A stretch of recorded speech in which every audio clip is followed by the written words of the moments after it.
Улуу ата мекендик согуш кече болгондой, айы, жылы, жада калса күндөн бери тагайтып отурган улуу ата мекендик согуштун ардагери Садыр Мамбеткожоев 95 жаштан чайын ичип отурат. Ата-энеси 13 балалуу болуп, бир уул, бир кызынан башкасы чарчап калган. Атасы да бул дүйнө менен кош айтышып, апасынын жалгыз карааны болуп жүргөн Садыр атаны да 18 жаш күлгүн курак кезинде 1943-жылы улуу ата мекендик согушка чакыруу келип алып кетет.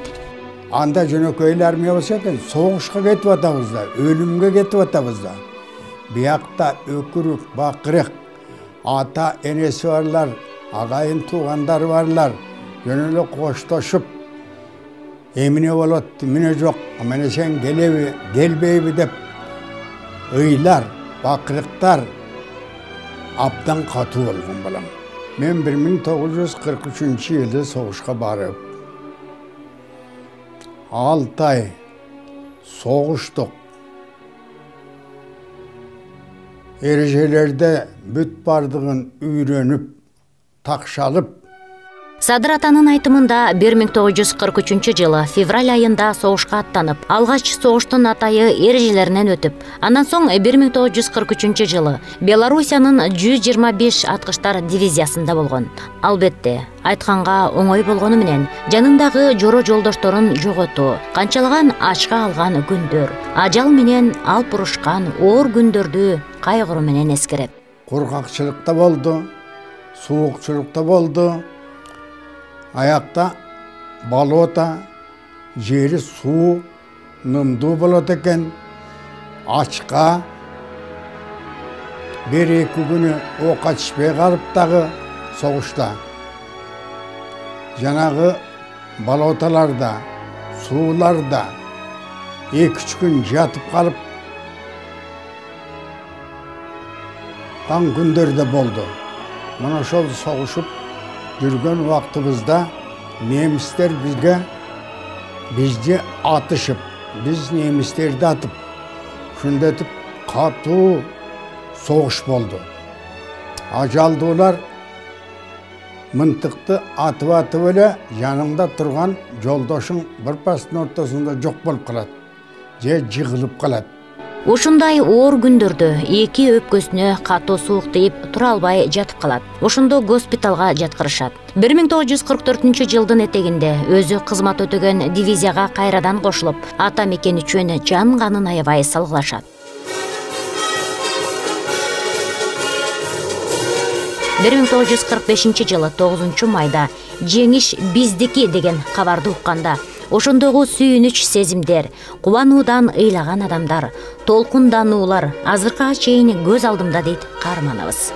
1945-жылы 9 май күнү Германияны биз толук жеңип алдык деген кабарды угуп калып, мен өңдү, менин теңтуштарым, менин атамдай, менин агамдай кишилер бүтүн бардыгыбыз бар болчубуз. Мына ошондо биздин сүйүнгөнүбүздү айтпа. Башыбызда пиоткаларыбызды алып 9 майда күн жылып калганда, асманды көздө ыргытып, секирип, кыйкырып, бакырып, ойноп, жүрөгүбүз жарылганга чейин сүйүнүштө болгонбуз. Бирок Садыр Мамбеткожоев согуш бүтөрү менен үйүнө кайткан жок. Анткени жогору жактан колунда кааруу күчү бар. Согушка жарамдуу аскерлерди алып калгыла деген буйрук келип, кайрадан Америка менен Япониянын куралсыз ядролук согушуна катышат.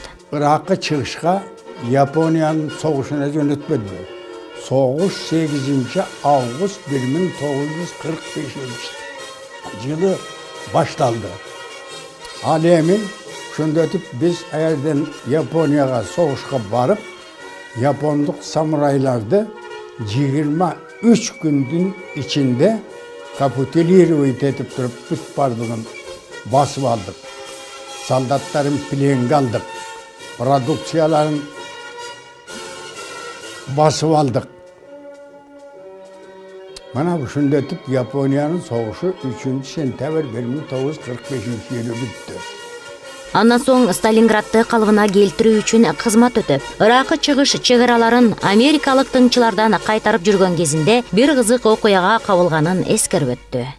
Bir kokustukta aytıp bereyim, Dальний Востокта Чума деген оору жайылды.